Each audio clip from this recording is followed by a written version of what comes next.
Même si les Sochaliens ont été ralentis dans leur opération maintien après la courte défaite à Monaco, ils peuvent compter sur leur dernière bonne prestation à domicile avec 3 victoires en 3 matchs. Sur leur total de 22 points, 11 ont été acquis en 2014 et les Lyonceaux pourraient réaliser une bonne opération en cas de succès puisque les concurrents Évian et Valenciennes s'opposent lors de cette 29e journée. Mais la première situation, elle est pour les Merlus avec cette frappe à bout portant de Yann Jouffre qui est repoussé par Yoann Pelé. Le début de match est très animé.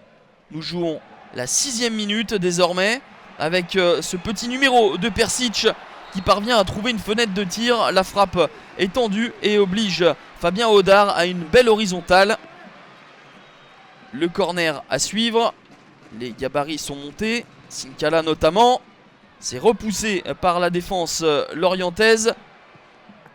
Le ballon revient dans la surface de réparation pour Roy Contou. 7 minutes de jeu. Sochaux mène 1-0. Le but du Roy Contou, c'est une délivrance pour tout le stade Bonal.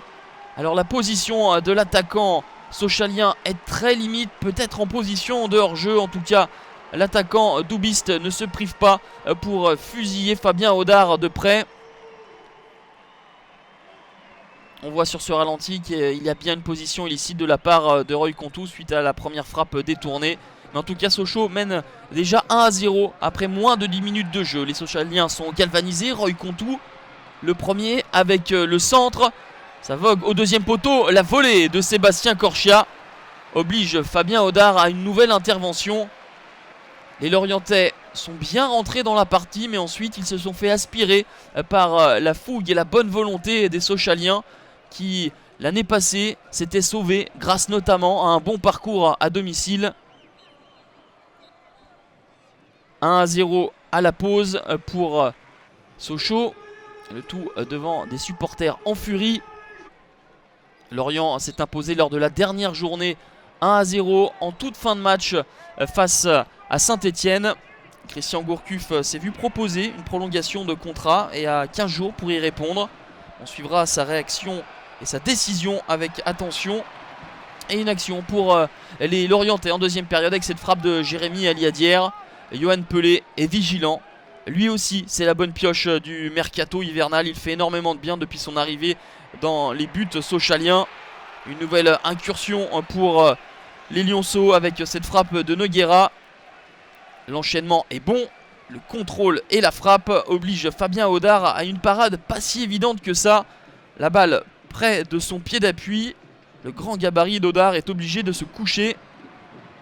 Un coup franc pour les Sochaliens, repoussé de la tête par Ekole Manga. Corchia de nouveau. Le bon crochet de Sébastien Corchia qui va se remettre sur son pied droit. La frappe de Sébastien Corchia repoussée par Fabien Audard et qui a suivi. C'est Stopila Sunzu pour le but du 2-0.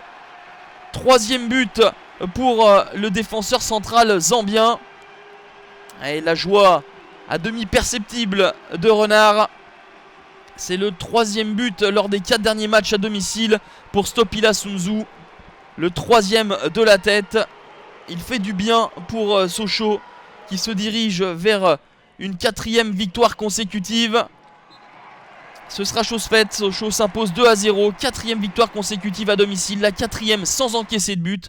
Avec une telle cadence à Bonal et quelques coups à l'extérieur, les hommes d'Hervé Renard peuvent croire au miracle du maintien.